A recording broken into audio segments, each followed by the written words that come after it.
All right, welcome back to the X Podcast. I am returning here with Bingles Bishop Moore. And you keep saying Bingles. Well, we're wearing a Bingles. We are recording a second podcast hoodie. For anybody who goes, wow, are you wearing the same thing we did in the last one? No, this is what I found phenomenal. You've worn this 5 days in a row. And I was like, wow. You too. And we just live here, actually. We we don't go home. well, no, I have 5 different black T-shirts. That actually would not John Comer. that would not surprise me. Actually, that's probably true. Yep. John Comer. Gosh, I would love a wardrobe like that. All black T-shirts? No, just like my 3 black T-shirts, my 3 green T-shirts. Why don't you do my it? Well, you could do it. You could do it. I could. No one's stopping you. We'll see there. I've not found a good T-shirt yet. I need a good T-shirt, a good brand that What's your fits favorite well. brand? I don't. That's my problem. I don't have one. have- I've tried a bunch of different ones, and I haven't been able to like. Honestly, the Walmart brand is the one that like I think is true to size and fits me well. So that's what I'm going to find so far. Closet by Walmart. Don't sleep on it. No. It's not bad. Okay. The youths tell me that Walmart is cool. The youth. The youth? The youths And tell do me. they- Man, that makes you sound old. Yeah. That's the why- youths. Well, I'm telling you, the youngins say that it's wicked fat cool. Yeah. Well, So Hunter was listening to the last one about Kendrick Lamar. If Hunter's listening to this one, Hunter, can you text me and let me know if Walmart clothes are cool? I'll ask him. Okay. Okay. The youths. Yeah. So here's the deal. As of, you don't like it when I give peeks behind the curtains, Mr. Moore, but we are recording on February 12th. That is today. Which means the new administration has been leading the nation for about a month. And, How many weeks has it been? you know, whether you love what's happened or hate what's happened, they have given us a lot to talk about what's happened. And Almost a month. I don't really know where to start, so I am going to pass the ball over here to Mr. Brown and just, 30,000-foot view reactions the last 4 weeks of a new administration. How you feeling? What are you noticing? What's standing out? That's a very big place to start. A couple of words that come to mind are You can shoot about 20 free throws as far as I'm concerned, and I'm going to cheer you on. okay. I mean, the couple of words that come to mind are breathtaking. Wow. That's a word. Did that fulfill your expectations? You said breathtaking. That's I didn't know where you were going to go. I didn't know. I could tell that you were going to try to play it safe, which I wish you would just say what you think. He did. He said but breathtaking. the last thing You I didn't even thought let you me would do finish. is I said say, one word and then you started laughing. What do you think? What have you thought of the last 4 weeks of the Trump administration? Gorgeous, awe-inspiring. I think he was trying to say it took his breath away. Yeah, Not. this guy. I know. Oh, that got me good. Man. Breathtaking, insane. I Wait, mean, which is it? Now we're No, I mean, conflicted. just That's like- what you want to say. Yeah. okay. It's overwhelming. I mean, I think Yeah. that's a word. There's so much has happened. I mean, I feel like you can't even keep up with the speed at which another news cycle hits, and there's this thing, and then this thing, and then this thing, and then this thing. It's about from my vantage point. There are around 3 to 4 shocking things a day. Yeah. Yeah. So, but what's now that you've given us all the adjectives, like get into some specifics. Like what? Yeah. What are you like? What What are do you? I think? what are you processing today? I'm processing that there's a lot of stuff that is happening, and I think there's a lot of stuff that I'm like, okay, I can see how President Trump is moving to accomplish some of the things that he said he was going to accomplish on his agenda. Some things going into his presidency, I was like, okay, I'm interested to see where this goes. Like, legitimately, I'm interested to see where this goes. I'll give you a great example in just a second. Other things, I'm like, okay, maybe this isn't going how I thought it was going to go, but before I overreact, like, I'm going to withhold judgment. So I find myself shocked by a lot of things that have happened, wondering what the long-term effects are going to be, some things that are going to happen, but I'm also like, I'm trying not to rush to any sort of conclusions. So Doge would be a great example. Going into it, we knew Doge was going to be a thing. We knew that that department was going to be kind of crazy, what their objectives was and what their goal is. But I personally have just been blown away by the speed at which they're operating, the rate at which they are tearing things down, breaking things, and I don't mean that negatively, depending on how you view it. I think going into it, I thought that our government needed an audit. It needed someone to come in and figure out what's going on. But it's been one of those things where the process. Let me, if I can sum it all up. I've been word salad here. The way at which things have gone down has not been what I expected, and gives me some pause for concern. But I'm withholding judgment to see what happens when this whole thing plays out. Okay. Well.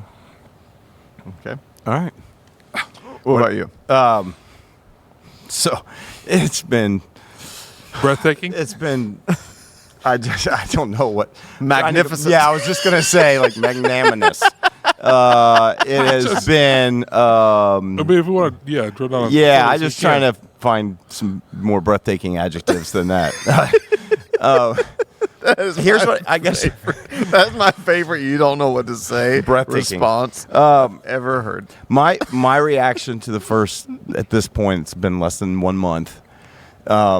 It's kind of a little bit all over the place. Number one, it has been a real shock to the system. Yeah, and good. A realization that we actually had nobody doing anything for a really long time, because you now have somebody who's on overdrive, active, and so it's like we went from one extreme where nothing ever was said or happened for the last probably year, to stuff happening, multiple things every day. It's just like at the speed, like one of the things I found just kind of fascinating, and again, the part that's come out about Doge and a lot of the things that it's just created a ton of questions. Some of it's kind of infuriating to think tax dollars are going to some of these things.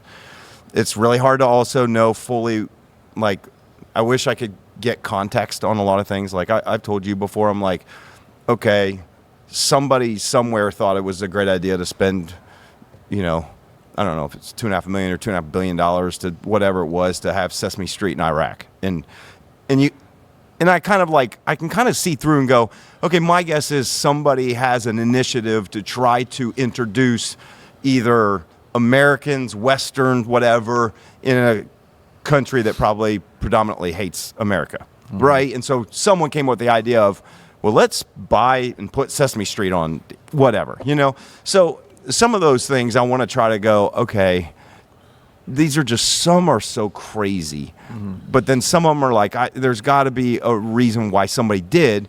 But then I think all the questions come like, who's actually been pulling all the strings for making all these decisions? Knowing that Congress is the one that actually authorizes what USAID does, but I think even a lot of the congressmen have come out, have been massively shocked by some of the things. So it kind of has raised a lot of questions, and I don't feel like I have a lot of great answers. Some of it is just kind of frustrating to go, I've told you this before, I'm like, the amount of money that we are spending on transgender operas and things like this in other countries, and testing on animals for sex changes or drugs is like just insane if this is true. Like, why are we doing this when I do feel like that there are legitimate issues here in America that I would rather see my tax dollars go toward addressing and fixing. So some of the Doge stuff is just crazy. The amount of executive orders is not just here, but it has been ramping up for the last 8 to 12 years of administrations. And honestly, that's one of the things, even though some of the executive orders that he has done, I agree with, I don't, in general, and I've said this before, and it doesn't matter who's in office, I don't like the idea of executive orders. And just to throw the number out there, 45, which is more than... In 3 weeks. That's more than double the amount that President Biden had. I think I might have written... here we go. I got it for you. I wrote it down. In the same time. 45 in the first month. Mm-hmm. Bill Clinton in 1993 and George Bush in 2001 issued 2. Obama issued 9. Mm-hmm. First term Trump in 2017 issued 7. Joe Biden issued 25 in 2021. And now Donald Trump has issued 45 already in the first month. So that's how many. So what we see is it's ramping up. Mm-hmm. And like one of his executive orders eliminated 78 executive orders of the previous administration. So all we're doing is, so some of the things that probably concern me the most, even though some of the executive orders I'm behind, like there's some of them that I think were good executive orders. Some of them I don't know. I just don't know enough to speak into. I don't know what all the 78 executive orders that he undid from whatever. I don't know. I can't speak to all those. But what scares me a little bit is the unilateral power of that office. Mm-hmm. Doesn't matter who's in control. That in general just concerns me because if 4 years from now it may be somebody else and it might be a different party, and what they're picking up is this is the model. They're just going to do it even more. They're just going to strike down all of his executive orders and put their version. So we're not actually getting anywhere. No, as a country, when it comes to policy, fixing problems, it feels like, it's like one group has 4 years to implement their solutions they think will fix our problems. Mm-hmm. And then it's possible the next administration may come in and actually reverse all of those things and implement their solutions. Mm-hmm. And so that's kind of, I think, a little bit of what gives me pause and concern about the activity and the breadth of activity happening so fast. And again, some of them I've looked at, like I'll just say one of them, the eliminating of biological males to participate in women's sports. I agree with that executive action. Mm-hmm. I don't think that they should be able to. Mm-hmm. I think that is actually not good for women in general. And there are some biological differences. So when you're talking about sports and competing in a physical or whatever setting, like it's, to me, it's not protective of women and women's sports. So there's some that I personally, again, my own view would go, hey, I applaud that executive order. What I am nervous about is the growing trend of the use of executive orders and action. And it's going to be interesting to see how USAID plays out, because that is a separate entity that is not supposed to be run by the government. And its initial plan was to go in and freeze everything for 90 days. But kind of what's come out of that through seeing a lot of this is wanting to eliminate that as a separate entity and bring it in under the Department of State. Well, the moment you do that, you are basically putting your political people in charge of running it, right? Mm-hmm. So what are you doing? You're stripping the right of Congress, who's supposed to be putting the budgets and some of this. You're taking that away from one branch. Mm-hmm. And you're really putting the power and control under the executive branch, because they're the ones who are going to pick who's on the cabinet and who's over these things, right? Mm-hmm. And you could be like, yes, do that if your party's in the office. Yeah. But you might hate it if your party's not in the office. So I kind of am just stepping back a little bit and not in a partisan view. But part of me, when I look at the bigger picture, there's some things that have given me some concern. That's kind of my reaction. Yeah. It is really hard to know where to start, because I think, I'm trying to remember if we did a podcast a few weeks ago where we hit a little bit since the election, but it is really disturbing on both sides when you understand that any abuse or increase in power is just going to be used by the other side the next time around. Yeah. And the amount, Biden on the way out, really unhealthy precedent. I don't think we've ever seen anything like this. I mean, he just blank slated pardoned people that hadn't even been accused yet, and pretty much said anybody within my circle, you're shielded, which is really kind of a shift from a presidency to a kingship. Mm-hmm. And I don't think that's really healthy. Mm-hmm. But then on Trump's side, he gets in and every criminal from January 6th, just blank slate. I mean, I watched news reporters where they asked him, said, hey, you never support policemen being attacked, do you? And he said, well, of course not. And then they said, this man literally stun gunned policemen in the neck. But, the reports from behind the scenes are pretty much that they got tired of trying to go through all of the individual cases and just said, F it. And, it's really, I think, like you said, it is a stark contrast, good and bad, to go from what felt like an absentee president to an extremely active president. Trump moves fast and strong. But he also shifts and is unpredictable. It's a part of his strength and weakness. He, in his own words, campaigned on grocery prices. And then the moment he came in, basically said, that's going to be hard to do. So that's going to be hard to do. I don't know if I can do that. Oh, and by the way, this trade war I'm getting ready to start might make things even worse. So, in his first real speech, when addressed to the nation, when people are probably thinking, okay, here's where he's going to unravel the plan of how he's going to make grocery prices go down. Instead, I think in that same speech announced, we're going to buy Greenland. We might take over Greenland. We might take over Canada. I really want to change the name of the Gulf of Mexico. And so, I think I would love to know if he's going to do. So he actually campaigned and said how he was going to lower prices. Energy. I haven't heard anything about that. Which, by the way, 3.5 weeks.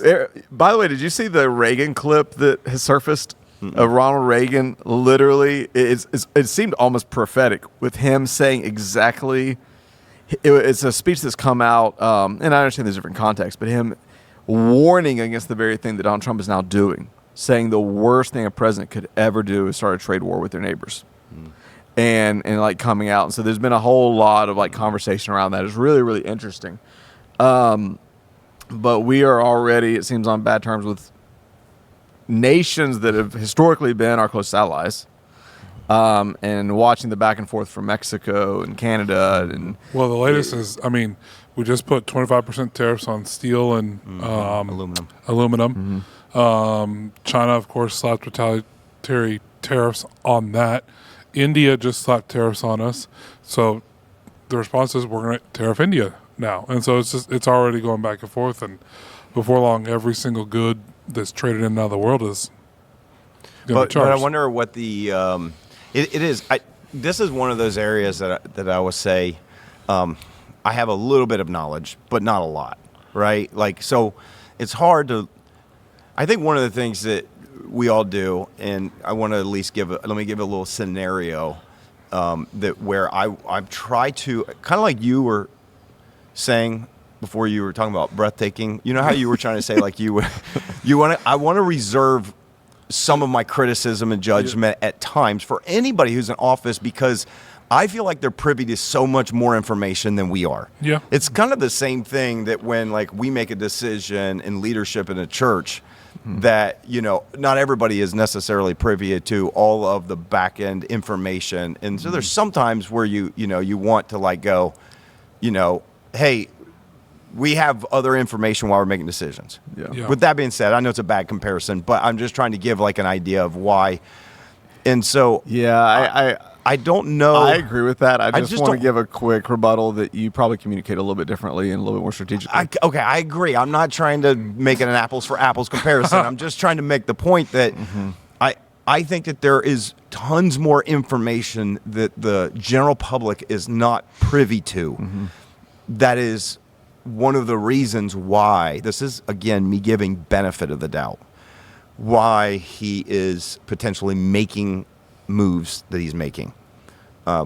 Again, I don't, and I could be wrong, and maybe just doing it because some of it he just feels like he wants to do it. I don't know. I feel like he's more savvy than that in what he's doing. I think, again, this is the guy who wrote his book, The Art of the Deal. And I think everything to him is about leverage. It's about pulling strings and making deals, which can be good when you get certain things accomplished. It also sometimes can be bad when you destroy relationships, right? So this is what you have to understand, because so I think that what we've seen in the past, where there's not been much activity, and maybe the U.S. has been on the bad end of the stick with a lot of these international deals. I mean, if you look at, so one of the executive actions was to pull out of who? Right? World Health Organization. Yep. Right? Good, wrong, bad, indifferent. Well, one of the reasons, and I kind of understand where this is coming from, whether it's a good idea or not, I feel like there are people who are not going to get aid that probably need to get aid around the world. So there's part of me that's conflicted and go, I don't like that idea. But then I also look at the breakdown of how it goes. And there's, being a part of it, there's a certain amount that each country is assessed. I'll give you a great example. One of the reasons why Trump does not like this. There is an actual assessment of what each country that's a part of it is supposed to pay. Then all these other countries, every country can also give money on top of that voluntarily. So if you go back and look at it, what it was for the World Health Organization, the U.S. was assessed, our charge was like $220-some million. That was our part that we were required to put in. China is required to put in $115 million, even though they have a whole lot more people than we do. When you look at voluntarily what is given, we gave more money than anybody else in the World Health Organization last year, over $1 billion voluntarily given, right? You know what's crazy? You know who the second nation is, or the second entity is that's given the most voluntarily to the World Health Organization was last year? Bill and Melinda Gates Foundation. At $800 and some million. It's insane. And when you kind of go down and you look at it, China gave to the World Health Organization $41 million, which is 0.6% of the amount of money that was voluntarily given. The U.S. gave 15. So some of this I think he's looking at it probably from a business perspective, and what he did campaign was America first, whether you like that policy or not, or what he's been doing. I think this is his way of posturing at times, threatening at times, trying to leverage where he feels that the United States is being taken advantage of by international organizations. Yeah, right or not wrong, but that's my assessment. Yeah, is what I think he's doing. That's me giving kind of benefit of the doubt for some of these moves that I think he's making. No, I think that's a great assessment. I mean, that is what he's doing, and that is what's happening. I just don't know if people, I don't know.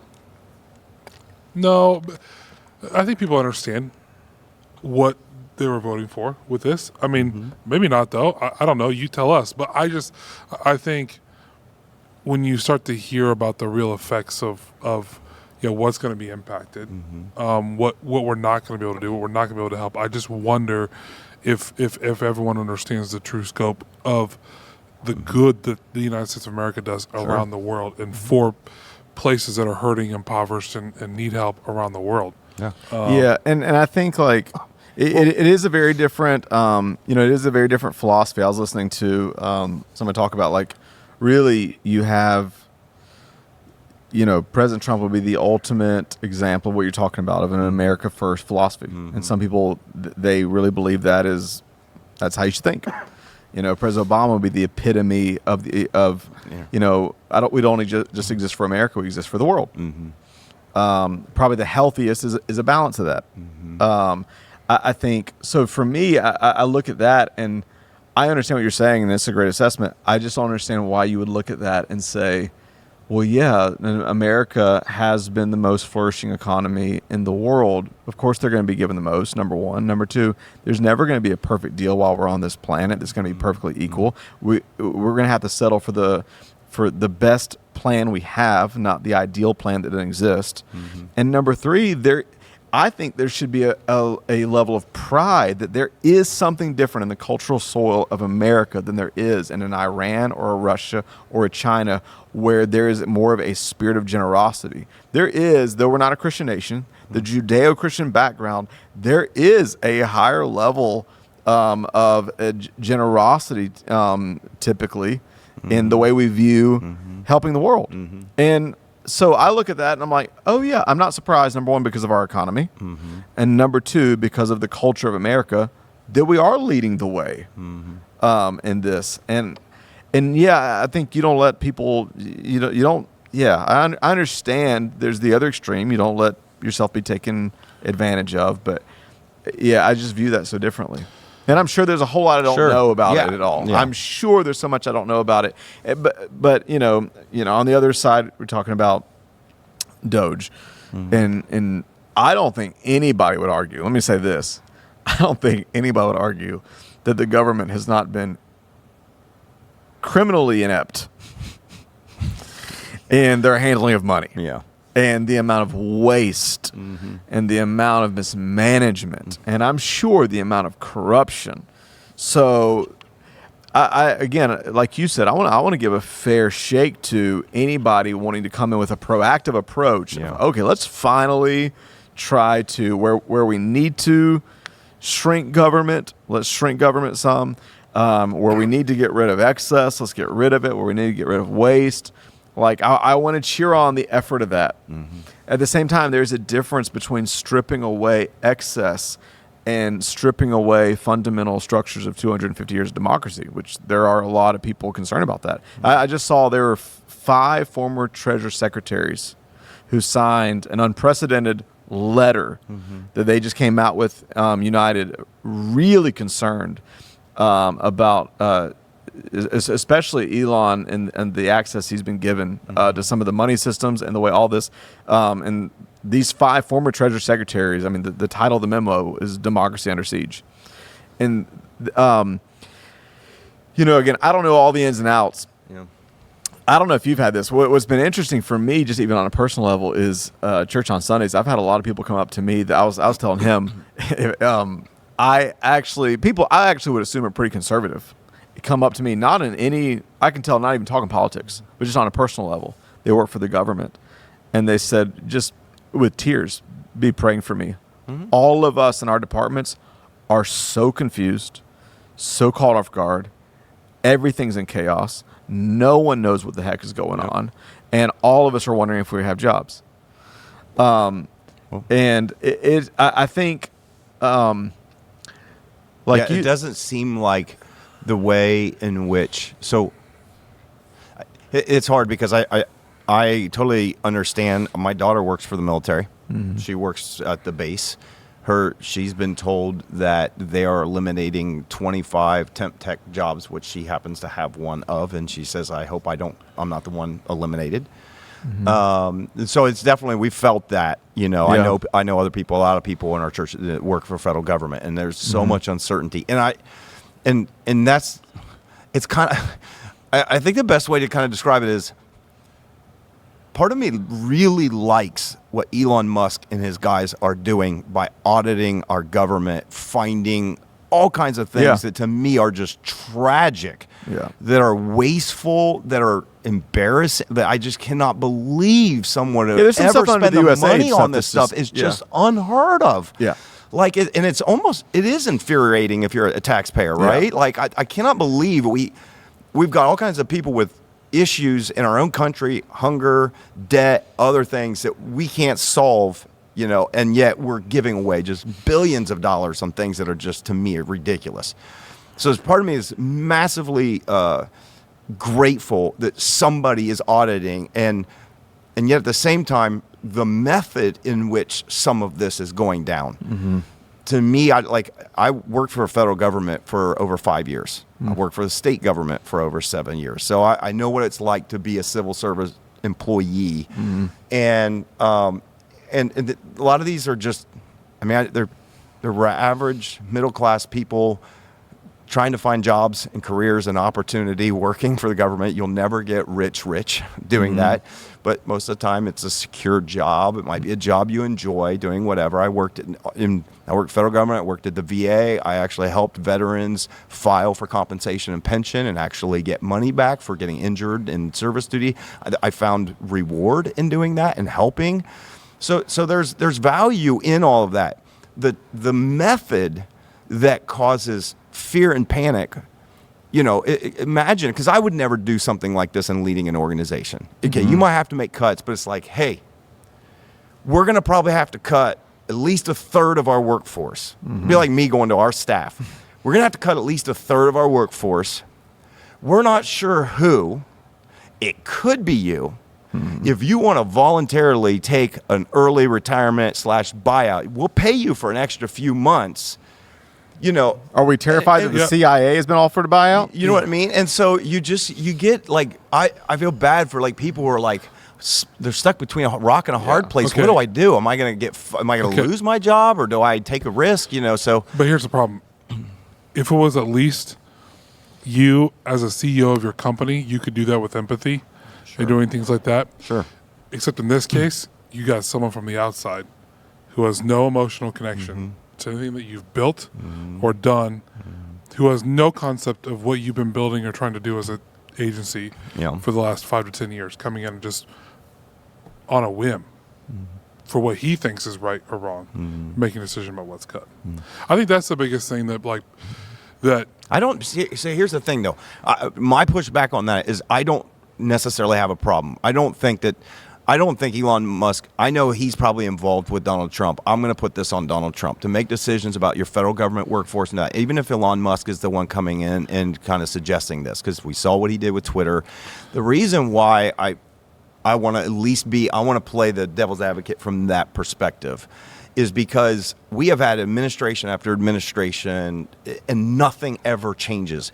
And it doesn't seem like anybody within Washington is ever going to, because it feels like all of them somehow are somebody's pocket and on the take. So nobody will actually fix a system unless it's in there. So to me, there's the part that I do like. I don't like the method, is I feel like it's almost like when we do an audit, we have somebody that comes in and reviews our stuff. We're bringing somebody in from the outside so that there's more of an objective, not an attached sidekick, whatever, to like, I'm going to come in. So I feel like we need that to some extent. I wish it was a bipartisan agreement, which I don't think we'll ever But don't you get. feel good about the fact that today they had the first congressional hearing for Doge, and it was led by Marjorie Taylor Greene? No, I do not. And to your point, let's just go back to basic civics 101. Congress controls the purse strings. So Doge is a temporary organization created through an executive order. There's some legal theories as to how and why they can do what they can do, but they are tenuous and shaky at best, and need to go and be adjudicated by our Supreme Court to determine if they actually are legal. Oh, which, by the way, Trump appointed 3 of the 9 Supreme Court justices. But he hasn't had some favor with even his Supreme Court recently. I'm super curious what the Supreme Court would say about this. I think that if you look at the Supreme Court's current polls and the way people look at them, more and more people look at our judicial system as partisan. When you have Elon Musk putting a poll out, it's currently live on his Twitter if you want to go look at it now, for if a judge makes an injunction or ruling against Doge and what they're doing, should that judge be impeached? Yes, I agree. This is the area of unilateral power that I think that should not exist within our government. So my point is, I get what you're saying with the outside audit, but you can't just say that, but then also like all the other stuff is not going on around it, because I think like you have to weigh both in what's happening. But you can't. My point was, I think it needed and it needs outside influence, not somebody in Washington to do it. What I haven't liked is the method, the process in which doing it. It's like striking fear. And I was a federal employee. My daughter is one. It's like striking fear, and you're going to lose your job, so you have to make a last-second decision that affects your family or maybe a career you've been in for 10 years. You have to decide by such and such date. Otherwise, to me, I don't like that tactic. I don't feel like there's any kind of real empathy for the people who are going to be impacted by this, even though, yes, you might clean up some stuff with the government. And that's another thing, too. Like, I think when you look at how things are getting cut, if we have some of the smartest people in our country doing these things, you would think that you would be able to, I'm just thinking from a budget audit standpoint, you would be able to go line by line and be like, that's wasteful. No, this is good, so we're going to continue to keep funding this. Like, that, you know what I mean? But now it just seems like everything is just getting... But we also know that the normal budget every single year that they're supposed to approve can't ever get approved. So how can we ever expect a bipartisan group to do this? I don't know. Like, it doesn't happen every single year. We just keep pushing off when the budget, and they can't ever agree. Speaking of the budget, the House Ways and Means Committee committee just published today. It's getting lost in all the news that Trump's proposed tax plans is going to cut $4.5 trillion from our economy, and they're going to increase the debt ceiling by $4 trillion. So I don't know where that money's going to come from the tax cuts. Well, I think I do. I'll go through the list of stuff that Doge cut. You know what I mean? I think I know where it's coming from. Maybe one last one last super encouraging, lighthearted thing to transition to. Speaking of striking fear is, there's a group of people, I think, in our country right now that is really terrified and feeling heavy, and that is a large number of immigrants. And I think this is where it's so tough, because a lot of times, when we're talking left and right, we're debating ideologies. Right. We're talking identity politics. But on both sides, you have real life people that are being affected, and whatever you agree or disagree on. I was telling Zach earlier, I think one of the things, I've honestly not been watching the news just because it's always interesting to me, but for some reason I have felt just I don't know, disheartened, and not even just like, oh well, now will Biden or Trump or whatever, but just in general, I feel like the way everything ended with Biden and the way everything's ended with Trump, both sides I feel even less resonance with than I did 4 years ago, which I didn't think that was possible. I wrote down in a post that I will never post.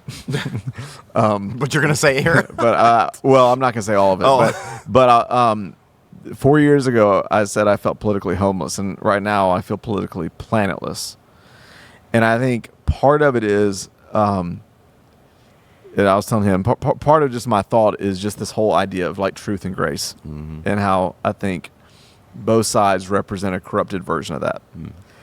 And, so just to take one topic, like if truth is reality and grace is humanity, I feel like the left has lost touch with reality and the right has lost touch with humanity. And like one example would be immigration. I think if you don't think we have a border crisis, and you don't think we need to secure our borders, and you don't think that there's been a problem there that has been like horrendous and needs to be fixed, you've lost touch with reality. But like in my opinion, like the idea of mass deportation without really knowing for sure if they're a criminal or not, the idea of getting rid of birthright citizenship, the language of always referring to other human beings as illegals, and the fear mongering loses so much touch with humanity that it breaks my heart. And I don't know. I've just felt so disheartened by like, man, we can just do better. Yeah. And there's a lot of people in work sectors and in ethnicities and different people that are just, I think, really caught in the crosshairs of all the ideological culture wars. I hate that. Yeah. I think the one thing that's going to be interesting just to see is, and I don't have any thoughts on it's just happening, but, the strength that Trump brings, it's going to be interesting to see how this plays out with things happening in the Middle East, things happening in Europe. Stuff came out today that Trump is on the phone with Putin and trying to negotiate a deal to ceasefire to end the war in Ukraine. And now trying to contact that, So it's just, the one thing, it's like, this is what's going to be fascinating to watch. One sense, the strength to that I don't like. I want to say strength. I don't. It sounds like bad because I want to say it's bad. But when you have so much strength without, like you said, without kind of like heart. In the way it affects maybe people working for the federal government who just are working a job, who just getting a paycheck, who's, you know what I mean, not on the take in Washington, that like when it's like, we're just cutting and this, and it's, if you're collateral damage, you're collateral damage, right? Yeah. Like that part of it, I don't like. That's the part that bothers my soul, right? The other side of it is seeing Trump dealing with Hamas or like basically threatening them, and because they have a ceasefire deal, which Hamas says Israel's not keeping their end. I don't know about that, but they're basically saying if you don't release all of the hostages by this Saturday, the agreed upon time, then there's going to be hell to pay. Yeah. And the reason why the ceasefire happened days leading into it was because he did get involved on it, and because they knew he was coming to office. And so if we can end wars, which again, Trump claims he's a person of peace. He does not want wars. He wants to end the wars. He might start tariff wars, but he might end actual physical wars. I'm glad to see that if that's what happens. So it's just there's like part of me that like likes pieces.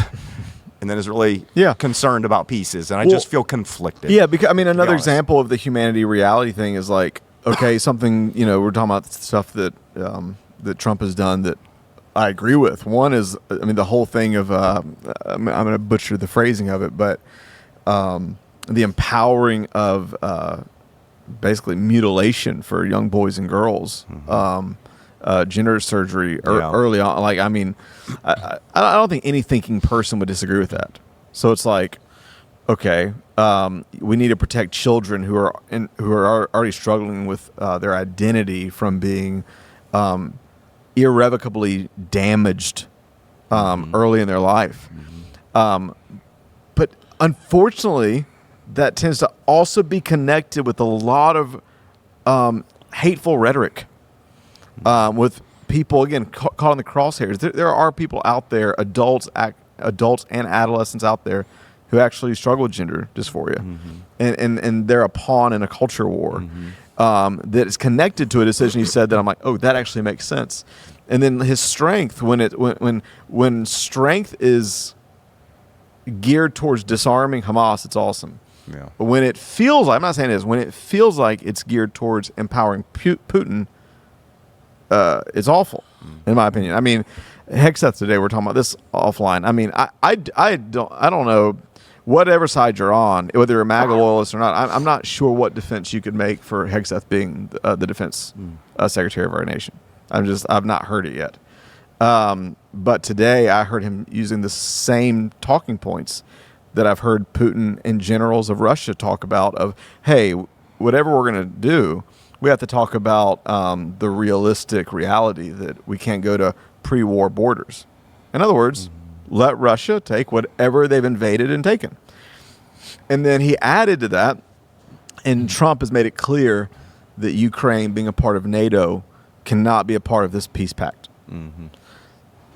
Like, those talking points terrify me. So is that strength? I think that to the point you were making, strength in the right direction is great. Right. Strength in the wrong direction is destructive. Yeah. And I think even, and I'm sure people will disagree with my take on that and how I view all that. Sure. People just have different, viewpoints. It's true. Even some of the things, because I personally would agree with the executive order on surgeries and things for kids in that regard. But I was just talking to someone who is local, who I think considers themselves part of that community, and they're terrified. Just terrified of the future and what's going to happen. And regardless of your, I have some deeply held theological, personal views on some of those things that impact the way I think about that. But still, to your point about humanity, I do think we have to be careful even with our language and how we talk about these things, because I do think that even just saying, every thinking person would agree with it. Well, there's a lot of thinking people who would disagree with that. And so I just think I don't think it's as quite clear cut as what the right, I'm talking about the political right, and all the moves they're making. They just think that they have this unilateral mandate to do all these things. I don't think it's that as clear as what they think it is. Yes, I know that they won by a large margin in the Electoral College. Yes, I know that they had the House and the Senate right now, but the margins were thin in our countries. We're talking about thousands of votes, tens of thousands of votes in a country of 380 million people. That's a small percentage. So I do think more than ever, split as a nation. More than ever, our country is still in split. how we should Well, and I So, agree. so, so my point is I just think we need to be careful, whoever's in power, to understand that that we are still very split as a country, and we're only continuing to veer further away from each other. And I think whoever's in power needs to understand that if you're not careful, we can continue to push the sides further and further apart, and to the point where there is no reconciliation possible. Yeah. No, it's true, and it's a good point. I mean, to what you're saying, I think that's what I meant as far as the gender surgeries are also attached to this whole other narrative of let's get rid of anything DEI. I mean, I don't know how much this is true or just a bias, but they talked about even signs of be kind to everyone were being removed. It says any compassion initiative is being removed. And it's a good challenge you make about any thinking person. I think I do have a strong conviction of that. We've got to regain reality in some areas of life. No, I don't disagree with you at all. I know what you're trying to say. Yeah, every empire has fallen when they've lost touch with basic realities, basic truths. And we spent, the three of us, along with some other people, spent half a year studying both sides and really diving into understand with empathy the culture of people that struggle, and the trans community, the gay community, and our posture is always one of compassion. But even most people I know in that community would say, yeah, 6-year-old being pressured into having an irrevocable surgery and the parents don't even have a say in it is, I think even most people I know in that community would say that's unhealthy.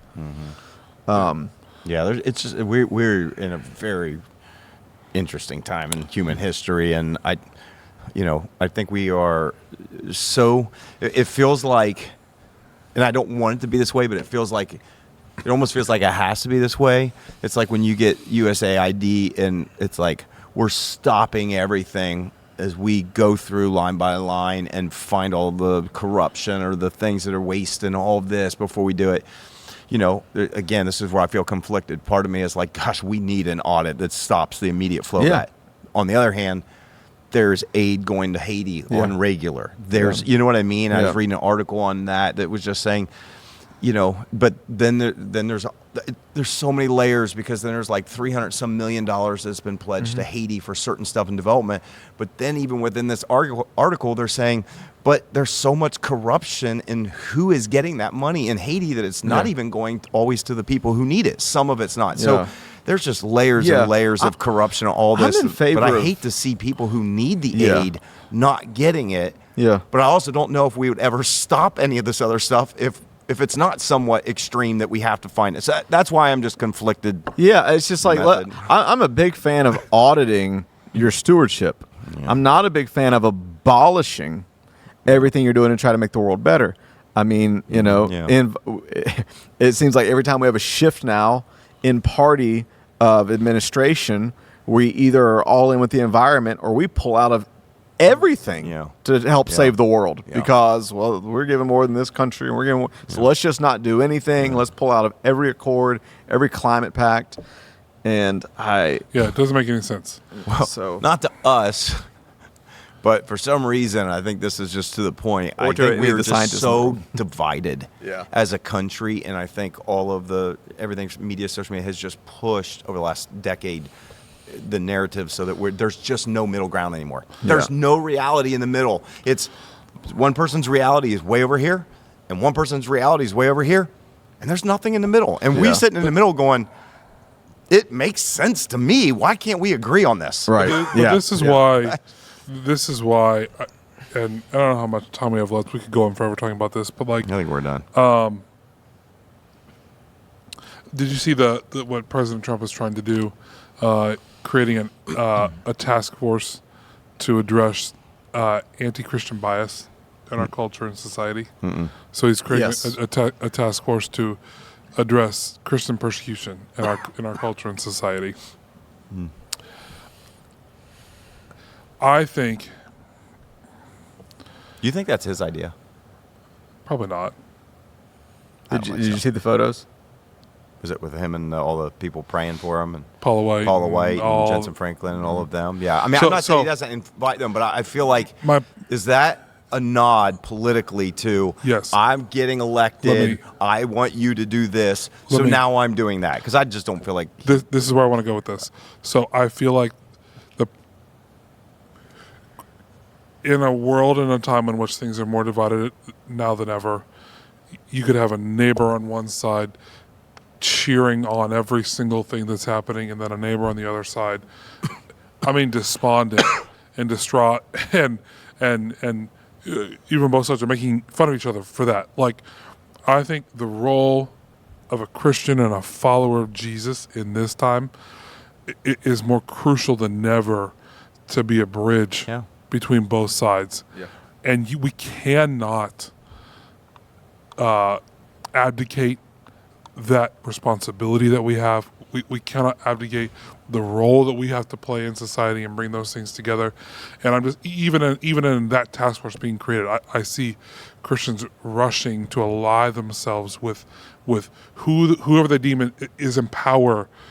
And it happens on both sides too. Okay, I'm not critical of one side or the other, but there's just a rush to ally themselves with whoever's in power politically to accomplish whatever they think needs to be done. And I want to say, if you're listening to this and maybe you're like frustrated or you don't know what to do, or you don't know what the next step is, can I just say, like, Jesus came to build a bridge between himself, between God and humanity. Like, our role while we're here on earth is to, number one, grow in our relationship, to become like him, but also to be a bridge between different groups. And I just think whatever that looks like over the next 4 years for you and your context, I mean, whether that's just sitting and listening, maybe you don't agree with the angst that someone's feeling politically, but you sit and listen and you acknowledge their existence and what they're going through as a human. Like, just that can be enough. And I just think that too much of us, we're so concerned with our agenda or our priorities or our economic priorities or things being figured out. And I just want us to understand that there's a bigger, higher calling than any of that. And that cannot get lost in the midst of all of this conversation. Yeah. No, it's good. Scripture's clear about a few things. We pray for our leaders. And then, like you said, we build bridges, and we've said it ad nauseum since 2020. One of the best ways to do that is just make sure you're surrounded by people who have different ways of looking at the world. I have so many conservative friends and so many liberal friends, and I have an in between. And to your point, I'm sitting with someone yesterday, dear friend of mine, counselor, deeply committed follower of Jesus, and she's distraught from the last month, brokenhearted. I was telling you, it's probably safe to say on here, but I feel like in 2020 there was so much pressure on the right to, like, quote unquote stand up for things. And right now I've had different people sending me messages on the left saying the church needs to stand up for things. And to your point, I just think the way people are viewing this moment is so divided and so different. But the hopeless optimist in me is like, if we can, several things, hopeless optimist in me. Number one, so glad my hope is not in government. Yeah. My hope is in the movement of Jesus. My hope is in person to person, people to people. Number two, that I think my hope is that people will get tired of division eventually and realize we have more in common than we have different. And then my political pipe dream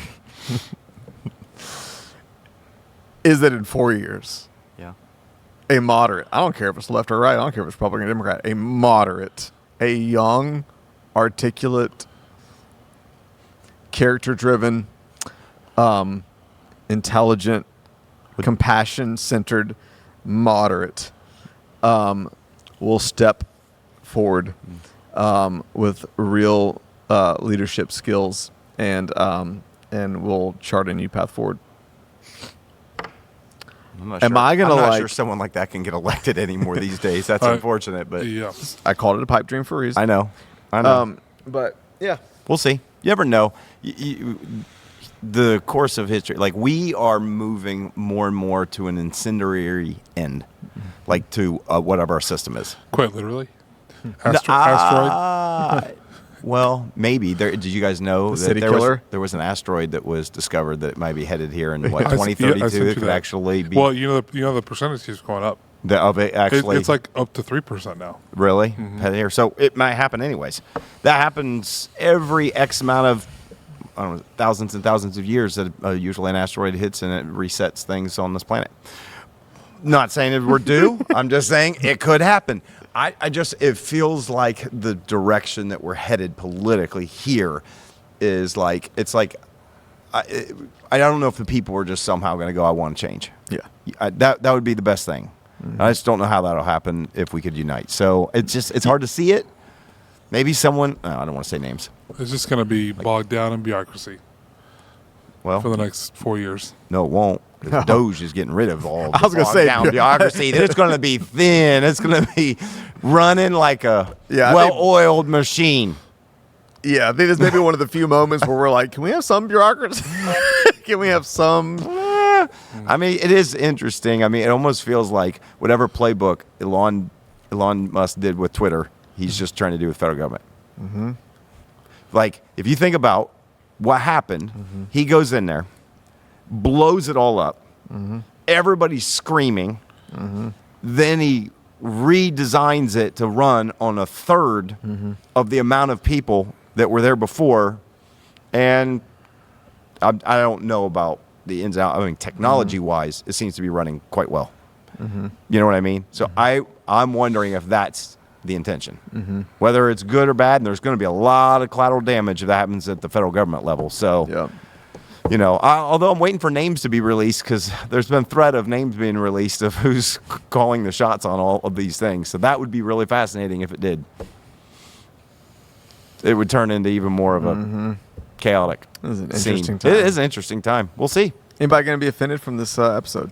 No, I don't. I mean, I think we all just express how we feel, and I think honestly, from just talking to a few people, I think a lot of people feel at least one aspect of what we talked about. Maybe people are less conflicted if they're on one side. Maybe they're even more conflicted on the other side.